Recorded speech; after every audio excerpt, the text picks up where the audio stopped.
Outdoor adventure won't wait for engine problems. Things like hard starts, rough performance, and lost fuel economy are often caused by fuel gum and varnish buildup. Seafoam can help your engine run better and last longer. Simply pour a can in your gas tank. Hunters and anglers rely on Seafoam to keep their engines running the way it should the entire season. Pick up a can of Seafoam today at your local auto parts store or visit seafoamworks.com to learn more. There's nothing like snook hook sets at dawn or catching a tarpon in the moonlight. Find your next fishing trip made easy on fishingbooker.com and experience the magic of the Sunshine State or any other destination on your fishing bucket list. Book a blue water adventure in search of sailfish or go snapper fishing with the kids. With over 6,000 captains and trips to choose from, planning your next one just got a whole lot easier. Download the Fishing Booker app on the Google Play or App Store or visit them online at fishingbooker.com to book your trip today.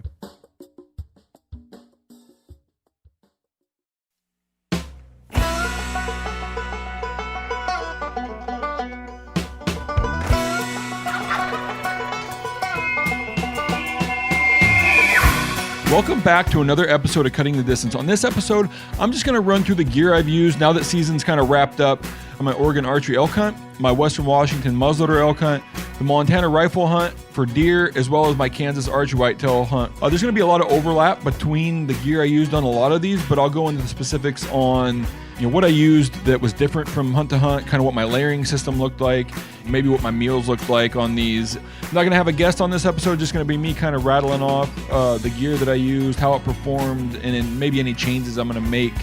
So we kind of cover it all from archery elk out west all the way back to an eastern whitetail hunt where your gear, clothing, all of that changes drastically.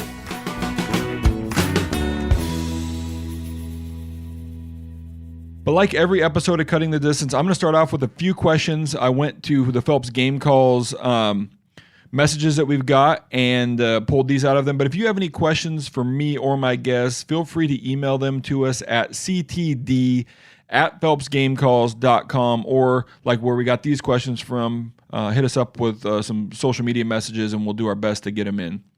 So my first question was from Steve Barker, and he's asking about broadheads for lower poundages. He mentions that his wife and daughter both shoot 40 to 45 pounds, and for whitetails, they've shot lighter 75 to 85 grain heads with great success. And he's asking, what would you recommend on elk? So I want to kind of start off with shot placement. Very cliche, but shot placement is ultimate. And you need to, have an arrow. If you're going to go up and weight, you need to make sure, you got the right arrow, the right spine on that arrow to make sure it works. So a lot of times I would ask you, like, does their 75 to 85 grain head, does it meet all the legal requirements for that Western state, or it may not even be a Western state, but the state that you're going to hunt elk in? If they meet all of those and they shoot them very well, I would say maybe continue to shoot those. Or if you're one of those on the fence about mechanical versus fixed blades, stay with the same weight, but maybe switch to a fixed blade head as long as it meets the minimum cutting diameter and so on and so forth. I'm a big fan of continuing to use what works. If you're starting from scratch, some things I would consider. On elk, regardless of whether you're shooting a big setup like me, and my big setup comes mainly from having long arms and full length arrows, but I would look at like a cut-on contact head. I'm currently using Iron Will's standards. I like the design of them. I like the tonal point. I like how sharp they are. I like how they fly, how they spin. But also, if you maybe don't want to go spend as much on Iron Wills, in the past, I've had some great success with Slick Trick's Viper Trick. It's also a cut-on contact. That blade is in the elk before the ferrule ever is. It's already cutting tissue, and it's got less resistance, to some of these non-cut-on contact heads, in my opinion. Chisel tips, they talk about breaking bone and stuff better. I'm from what I've seen. I'm just going to stick to cut on contact and then get good penetration. And to get good penetration, I'm also going to lean towards a smaller cutting diameter I'm going to look for, I still shoot, as I mentioned, the S100, which is the standard iron will. I may be wrong, but it's either 1 inch or 1 16th inch cutting diameter, very small. And what I really want when I shoot a bull, at any angle, is a hole in and a hole out. I want that arrow to drive through as deep as I can and ultimately hopefully give me, 2 holes to blood trail. So I've hunted with Kelly Smith, who's my good buddy Charlie Smith's wife. I saw her shoot elk and blow right through them, and I believe she's only shooting in the low 50s. So I think you stay away from those heavy front leg bones, heavy shoulder bones. Maybe give yourself a little more room for air behind that front leg, and make sure you're still hitting square in the lungs. Don't risk it. A 40 to 45 pound setup should be fine. Shot placement's important, but with that, cut on contact, small cutting diameter, should be the trick. Jumping into the next question from Stephen Adney. He's asking about overnight trips and what size pack he needs in order to stay out for 3 to 5 nights at a time. So Steve, you're going to probably get a whole bunch of answers from a whole bunch of different people. They're the minimalists that try to pack, I'm not bringing any extra change of socks, underwear, clothes. I'm going to have a sleeping bag, and I'm going to put a piece of Tyvek over me, and that's going to be their sleeping arrangement. So it really depends on how comfortable you want to be, how many luxuries you want to pack along, what your food looks like. But I've always been of the idea, I want as big a pack as possible, and it's not so much for what I'm going to pack in or to let me overpack on the way in, but what it does allow me to do is if I do kill something and want to get my camp back out on that trip, I've got additional room without having to daisy chain all of my camp supplies on the outside of my pack. So I'm hunting with a pack that's anywhere from 6,500 to 7,500 cubic inches, and people may say, well, that's huge. I have yet to see my pack not compressed down to 2,000 cubic inch packs, and that's for a couple extra ounces of material. It gives me the ability to blow that pack way up. You add the snow collar on, and so I can pack my, really kind of push my pack up, as I need to.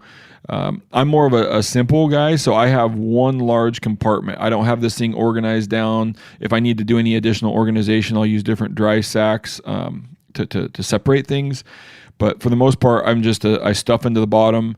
So I would say some guys, if you're very, very space conscientious and ultra light and really packing the minimum, some guys can get by on a 3,000 cubic inch pack for a 3 to 5 night stay. Really after you've got your sleeping system in there, and it's really just adding additional food at some point, maybe a little bit of additional fuel, maybe a little bit of additional water storage, but that's really all that changes in my overnight kit. My base kit, whether it's 1 day or 5 days, looks the same. I've got some sort of shelter, whether it's an ultralight, I've been using a Seek Outside Cuban fiber tent, floorless tent that weighs under 2 pounds. If I'm grabbing my Kifaru Sawtooth, if it's going to be with a stove, I'm able to get it in 5 pounds. So I've got to put those in there. When I'm spiking out, I'm using a Stone Glacier 15-degree bag, so I get that stuffed in there. A sleeping pad, and that's really my base. And then from there, it's really just adding on additional food. On a longer trip, I may throw in an extra pair of socks, extra pair of skivvies, whatever it may be. But that's really what my system is. So you really have to kind of find out for yourself, Steve, on what you're comfortable with, what you need to have in there.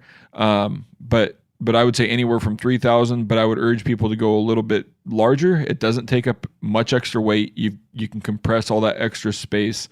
And I'm one for, I can save the weight in minimalizing my pockets. I don't need a bunch of pockets on the outside. I don't need a bunch of organization on the inside.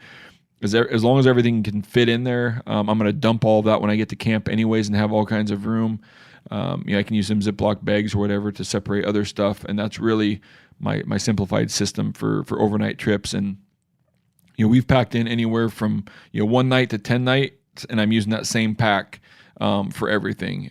We'll get into it a little bit here as I talk about what pack I use on these hunts and why, but I'm really looking for other things like, can the suspension haul the weight comfortably?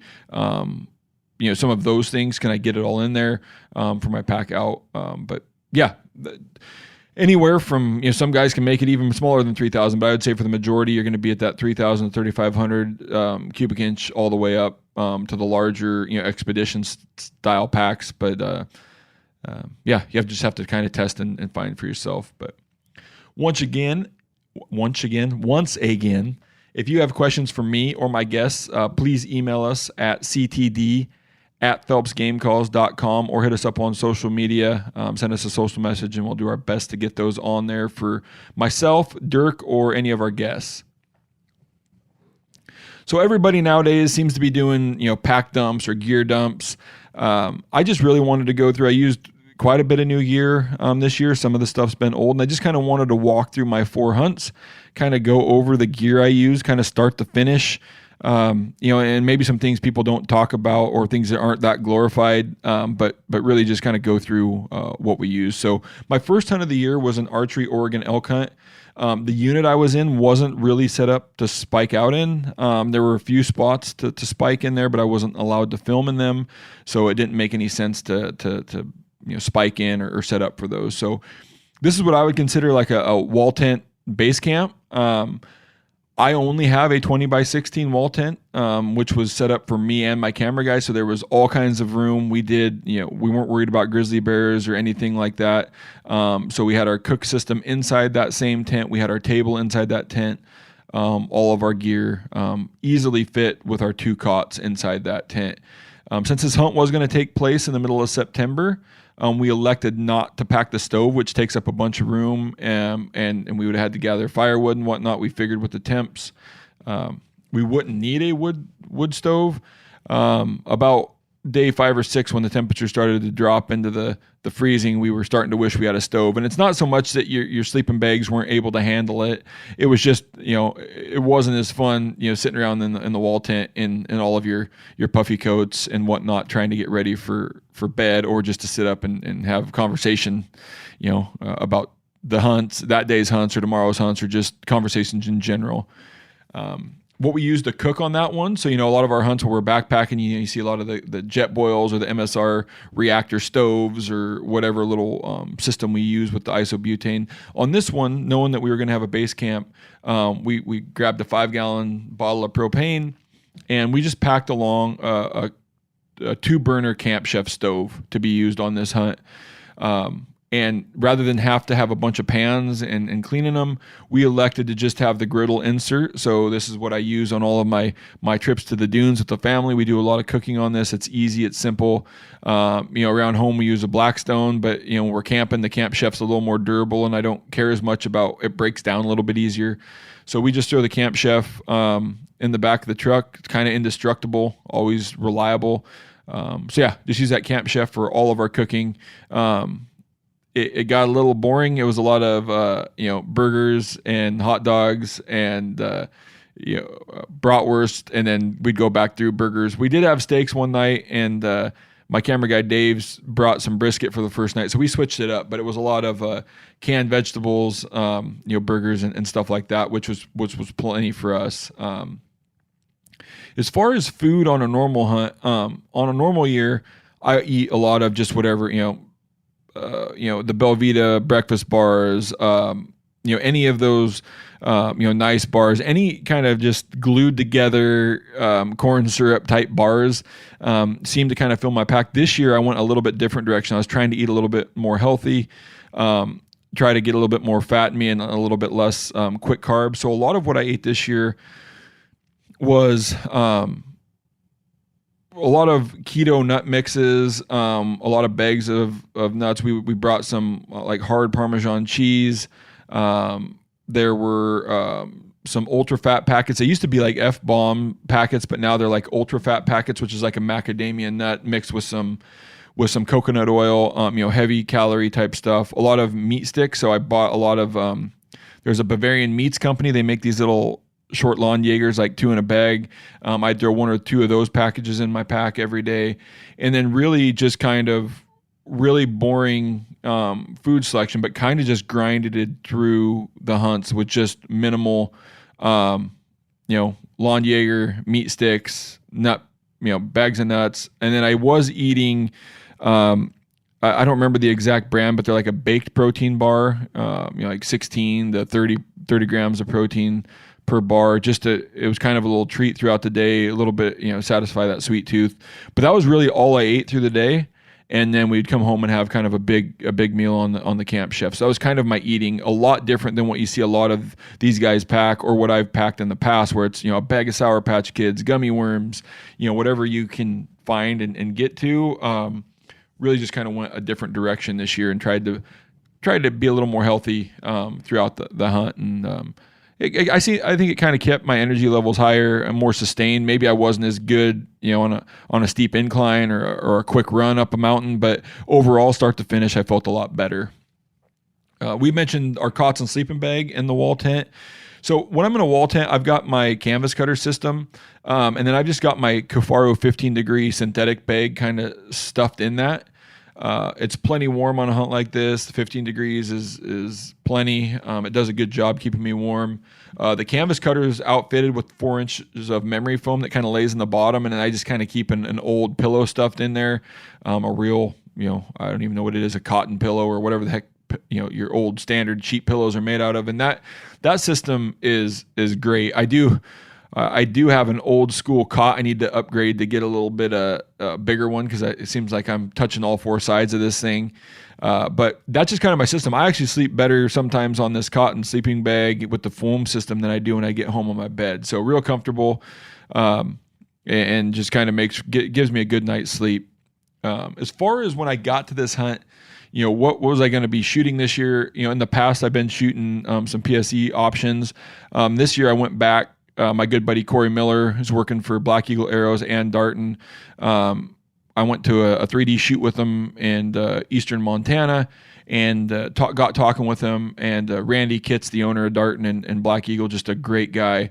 And we talked to them, and we're like, yeah, I'll go ahead and I haven't shot a Darton forever. I've never shot a Darton, but let me see what you guys got. Let's make sure we like them. So yeah, we just kind of to try something different. So I ended up shooting a Darton Veracity. I don't know if it's Veracity or Veracity 35. Really liked it. It's a little bit heavier than like the PSE 34, Mach 34 that I shot last year, but I held the bow a lot better. Lighter is not always better, especially when it comes to keeping a bow on target and how much the bow's reacting, at least for me. I felt way more confident in this bow. The bow shot where I wanted it to. And one of the big bonuses, it tuned up very, very easy. Now, it may have been because I had, Henry Bass come to my place and get it all tuned up. A great archery shooter. We also kind of knew tuning it into where the new arrows were going to be, that there weren't going to be a lot of changes between a broadhead and we were shooting them side by side as we got them tuned. So right off the bat, we basically had our bow broadhead tuned, as well as shooting field points great.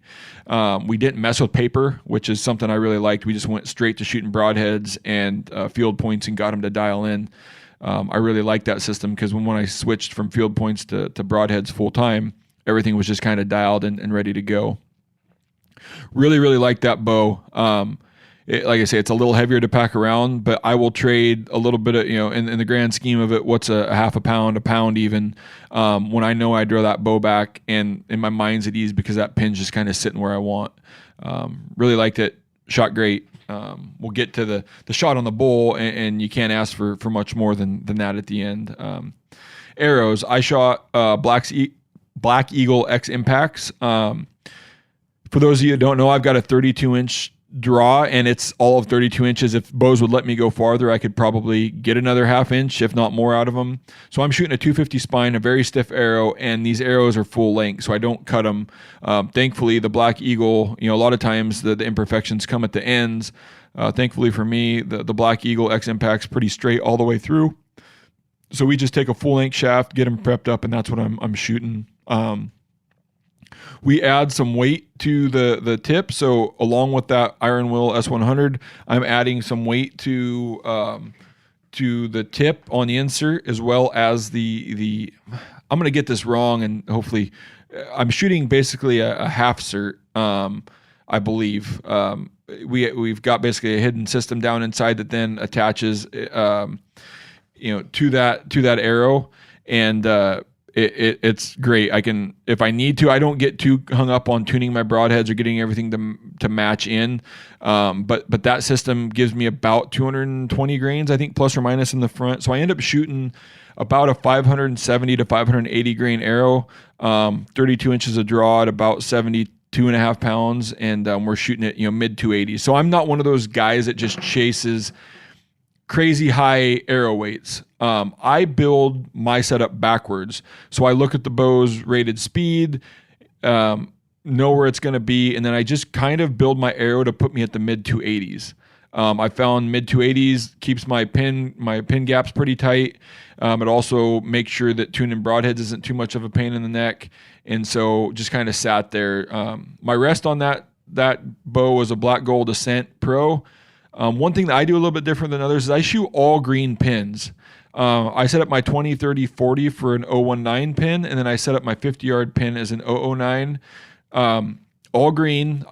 Some people are like, well, that's confusing. It's easy to keep track, and it keeps me honest. I have to count, 20, 30, 40, and then trust me, after a while, it just becomes second nature. If you're aiming 30, you're using your second pin, and so on. My 50-yard pin's my slider. I don't think I ever slid my sight all year aside from getting my sight tape set. So it's there, but I hopefully never have to use it, and I never intend on using it unless the situation requires it. But for the most part, don't like to mess with that slider. I use Tight Spot's new 5-arrow quiver light. It's got the rubber hood with some cutouts on it. And then for a rest, I had the Ripcord Micro Adjust drive cage. And for a stabilizer, I've got like a 10-inch Spyder with 4 or 5 ounces on the end. Really kind of settles my bow down for me and balances out pretty nice. So that's really all I've got going on with my bow. We got the Dart and Veracity, Black Eagle arrows, Iron Will broadheads, Black Gold Ascent Pro. We got Tight Spot, and then we got Ripcord. Pretty simple. And for me, as much as I like this bow, my ultimate goal when I get shooting this thing is to have absolute confidence at any range that I'm going to shoot an elk that I'm going to hit that thing within that kill zone. And I haven't been as confident in this in one of my setups since I shot my Elite 35, whatever that was, 10 years ago. This has had me, very. I guess my Evoke 35 from PSC I was pretty confident in, but got really confident in this bow, which is for me is ultimately what matters when I'm out in the field. I know I'm going to make a shot when the shot prevents itself.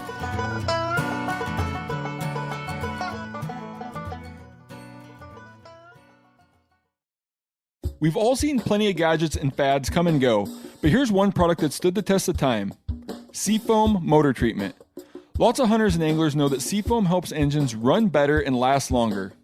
It's really simple. When you pour it in your gas tank, Seafoam cleans harmful fuel deposits that cause engine problems. I'm talking common stuff like hard starts, rough engine performance, or lost fuel economy. Seafoam is an easy way to prevent or overcome these problems. Just pour a can in your gas tank and let it clean your fuel system. You probably know someone who has used a can of Seafoam to get their truck or boat going again. People everywhere rely on Seafoam to keep their trucks, boats, and small engines running the way that they should the entire season. Help your engine run better and last longer. Pick up a can of Seafoam today at your local auto parts store or visit seafoamworks.com to learn more. There's nothing like snook hook sets at dawn or catching a tarpon in the moonlight. Find your next fishing trip made easy on fishingbooker.com and experience the magic of the Sunshine State or any other destination on your fishing bucket list. Book a blue water adventure in search of sailfish or go snapper fishing with the kids. With over 6,000 captains and trips to choose from, planning your next one just got a whole lot easier. Download the Fishing Booker app on the Google Play or App Store or visit them online at fishingbooker.com to book your trip today.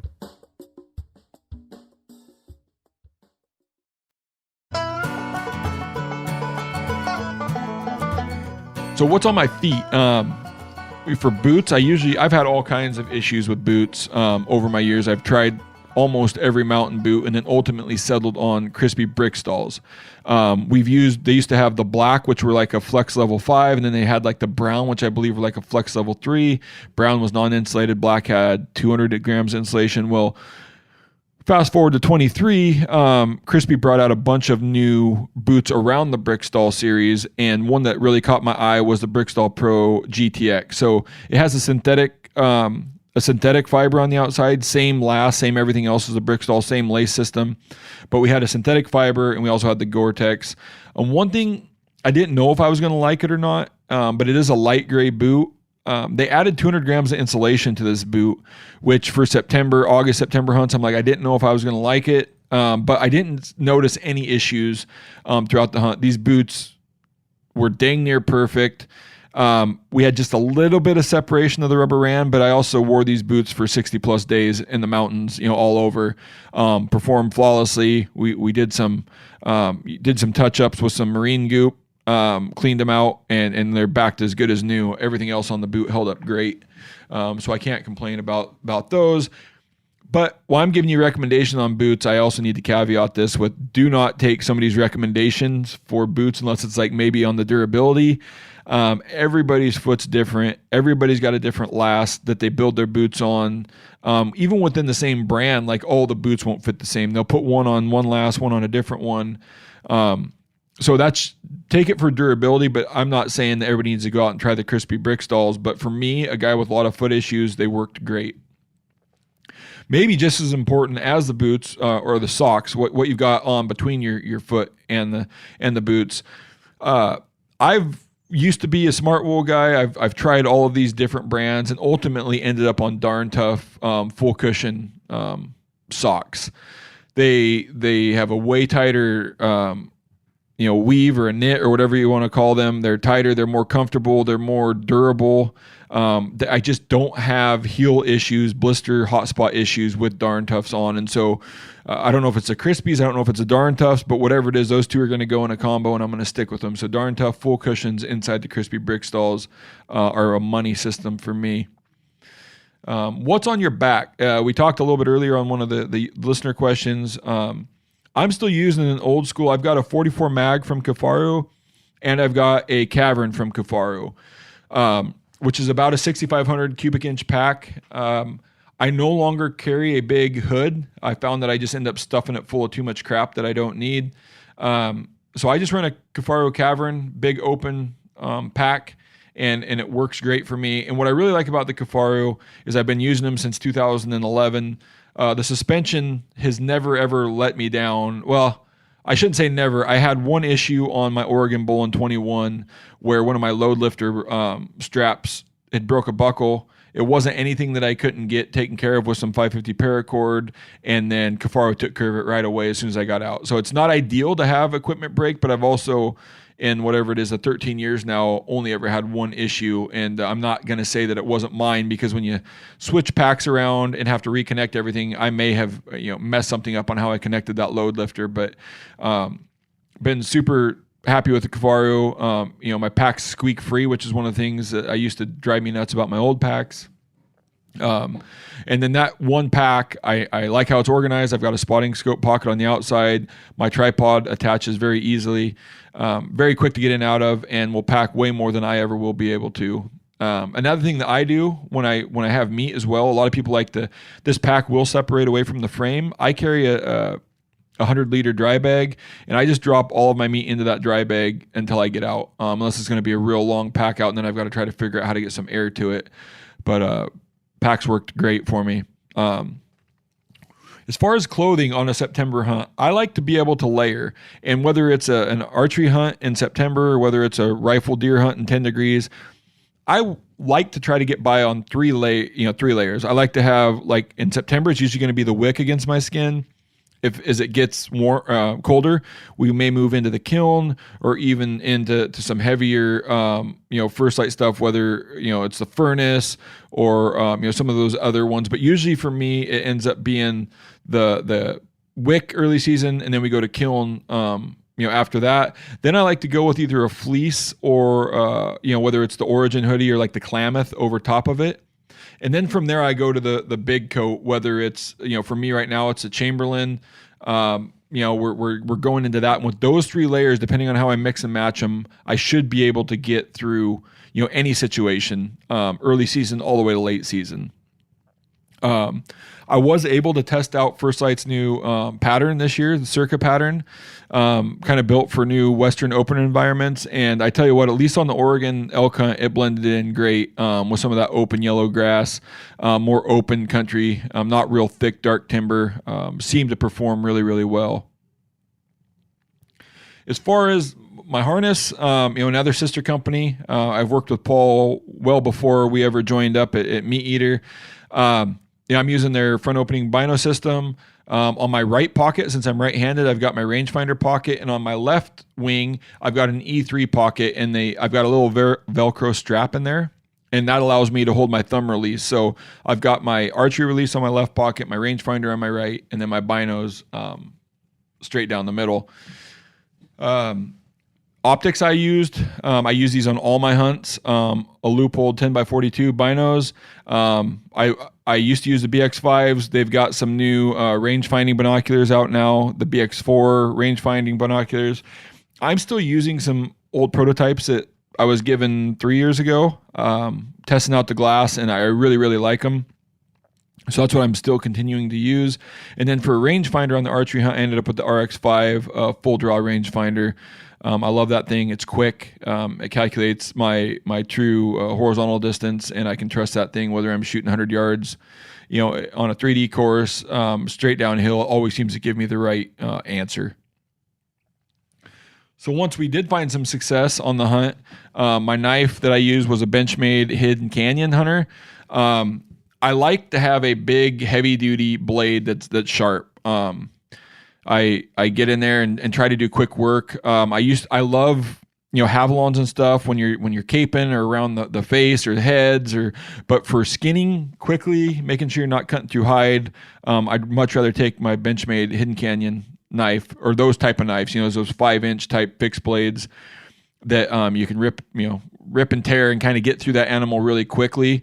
Maintains a great edge, and it's very, very easy to sharpen. I also carry in the same pocket a Work Sharp field sharpener, just with the real easy to touch up that knife and get things back to the way they were to start with. And we'll talk a little bit on the mule deer hunt when you're having some success and you're ending up on all of the processing. We had to get through 5, 6, 7 deer with those, and that Work Sharp field sharpener just works quick. Calls, I can't go through what we use without mentioning calls. So we released that new Unleashed 2.0 this year, and while a lot of guys like it, I still just love the metal bugle tube. I love the ring. I love the resonance we get out of an aluminum material. So I ended up sticking with our metal bugle tube this year. I threw an Easy Sucker on for my external. I actually didn't pack a Mini X, I don't believe.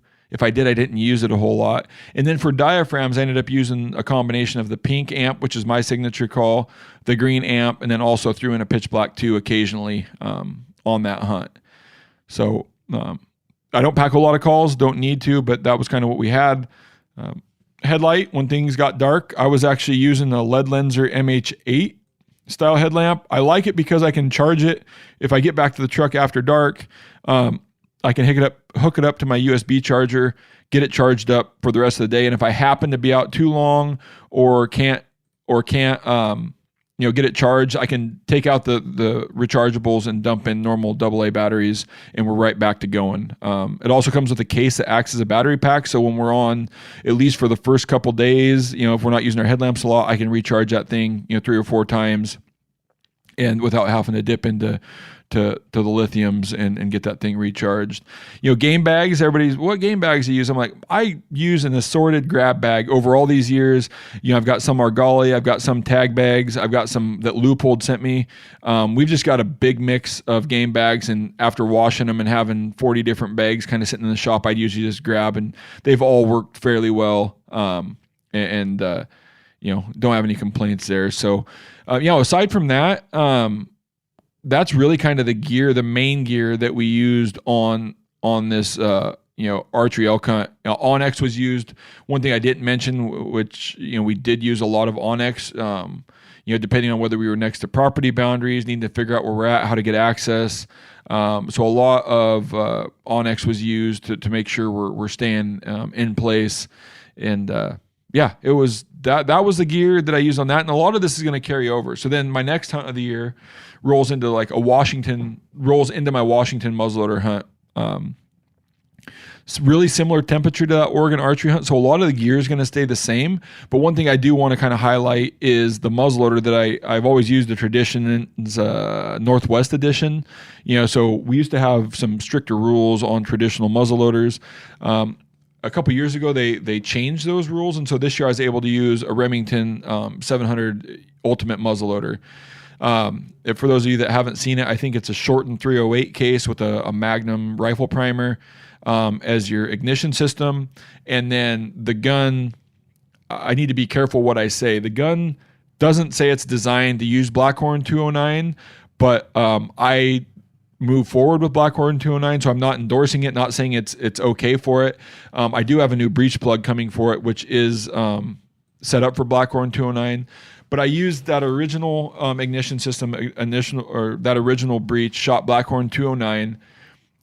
Ideally, you should be measuring your powder by weight on a scale, but I was using 105 grains by volume, which I don't even want to get the math wrong. Ends up being somewhere between like 72 to 75 grains by weight, a fairly light load. But because I didn't have the breech correct, that stock Remington 700 Ultimate breech isn't designed for Blackhorn 209, and I didn't want to gas cut that breech. I kept it pretty dang light.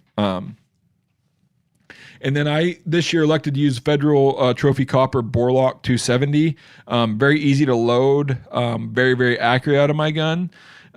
So with all of that being set up, worked very, very well. And I'm actually sitting here holding one of the mushroomed bullets.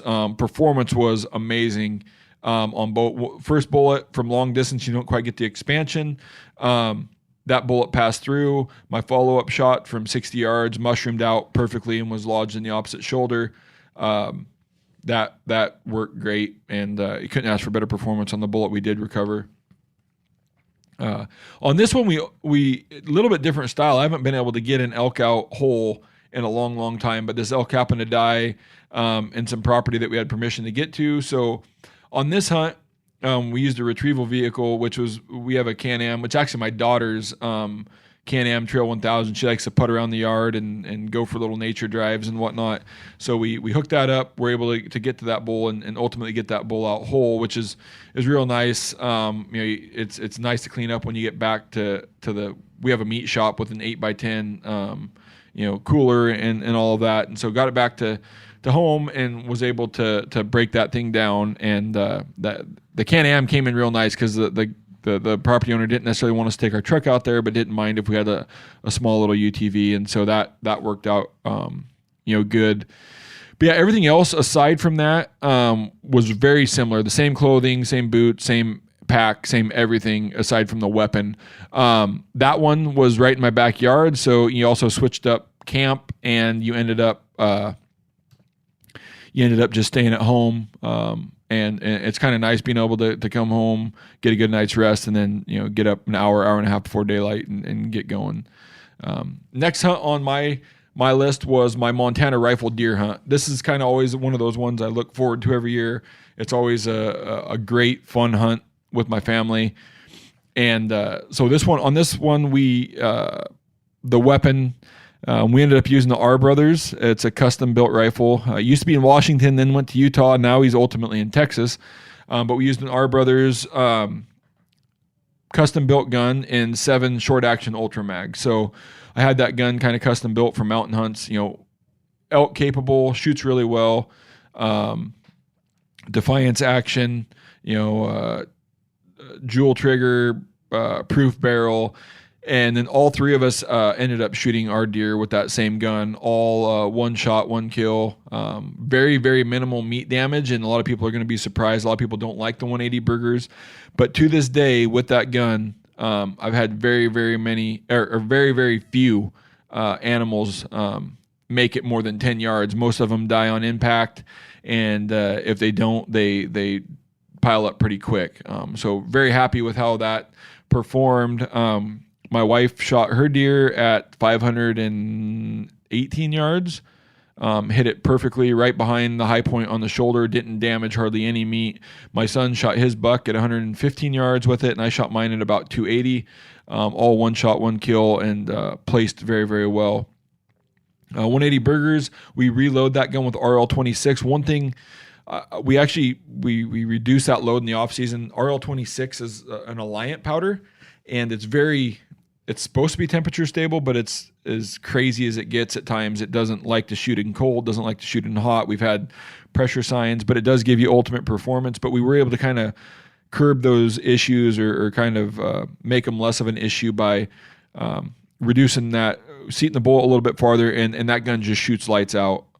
So yeah, we reload that one, top that gun off. That gun has maybe my favorite scope of all time. It's the Leupold Mark V 5-25 by 56, a 35 millimeter tube.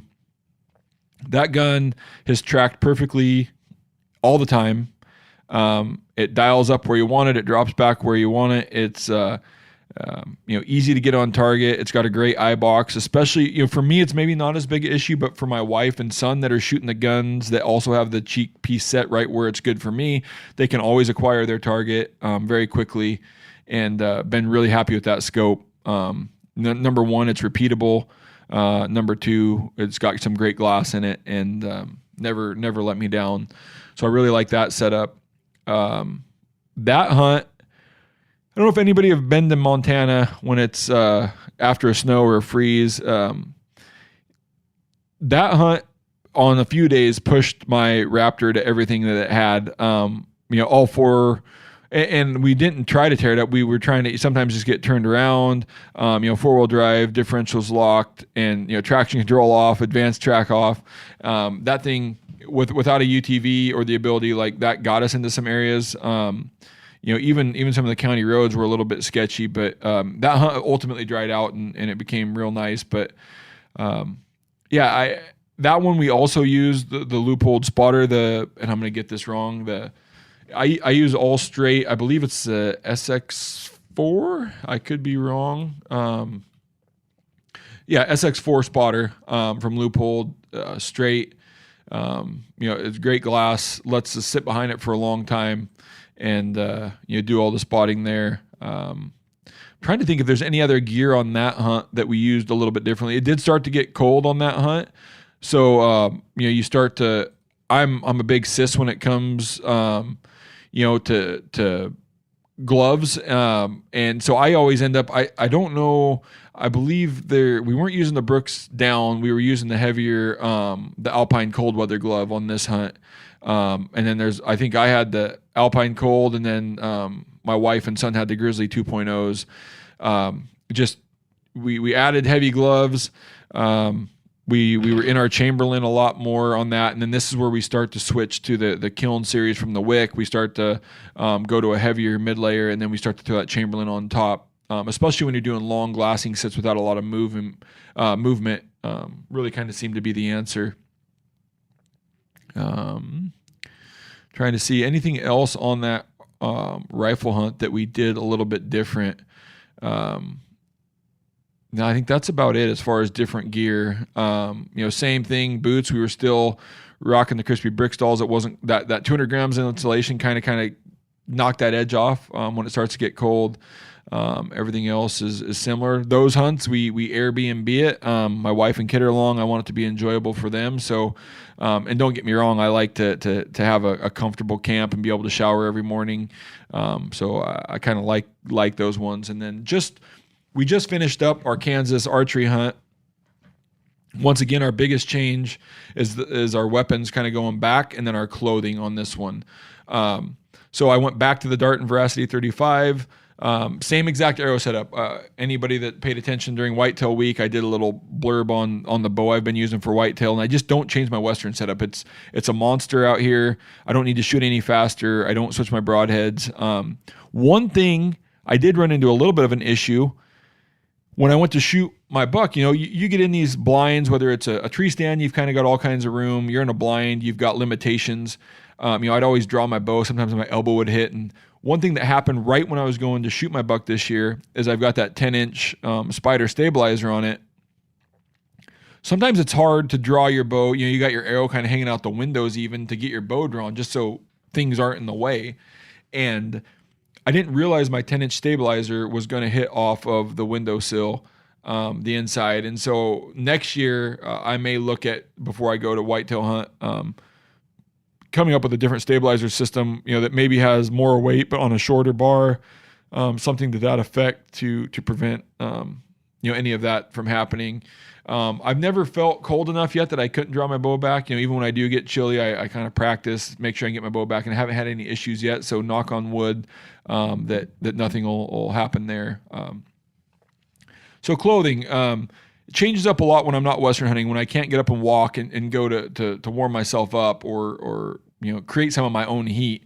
You're stuck in a tree stand. So one thing that I did last year, it was really, really cold, and I kind of barely just got by on my Solitude setup. So this year, the Solitude kit worked great, in that 40s, I would say 40s to 30s.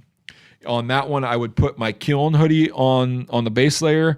I would wear my Source jacket over it, and then I would play with zipping or unzipping or walking to my stand without my Solitude coat on, but then I'd have my Solitude bibs on for the majority of the hunt.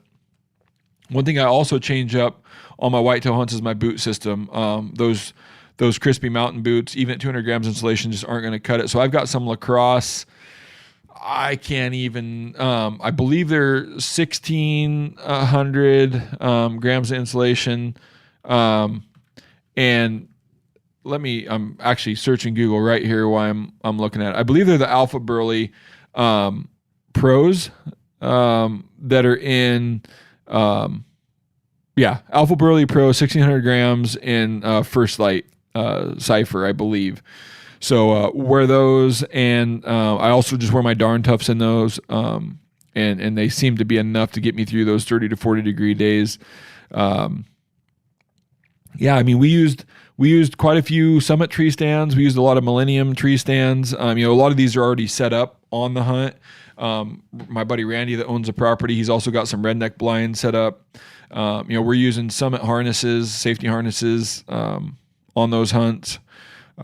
We did add a Dave Smith decoy. I don't know. It's one of the bucks. I don't know if it's I don't know the exact name of it, but it worked on a couple sites. We've had some bucks come in bristled up, but there are times where, maybe some smaller deer, some does didn't necessarily like it when they kind of show up out of the blue. So it worked on the bucks that it was meant to work on, but kind of, was a little suspect to some of the deer that didn't want to see that buck that close to the stands. But Dirk had some better success with it than I did, and some bucks that really committed to that thing. Other than that, that's kind of the gear we used. We don't get too crazy, too fancy with our gear. It's kind of the same stuff year after year. There's not a lot of major changes that I want to make to my gear. I try to put more attention on the hunting better and different than I do into my gear. So that's really what we've got. The calls on that whitetail hunt, I guess we need to talk about that a little bit. I used the beta as well, but we also tested some new calls. We've got some new calls coming out for 24 with some pretty cool features. We also got to test our rattling bag, which seemed to at times have deer running by us. So the rattling bag worked really well. That was what we used in Kansas. That's kind of what we used for all of 23. And if 24 season started tomorrow, I wouldn't hesitate to go right back out in the field with it. There was no gear that I used that I thought really, really failed me or that I wanted something better. So thanks for listening, Cutting the Distance. That was my gear for 23.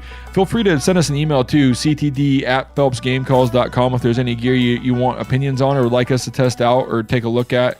I'm always interested in what's new and what's out there, and maybe something that we're overlooking. But appreciate you all. Good luck if you have any fall hunts left, and we'll catch you on the next episode.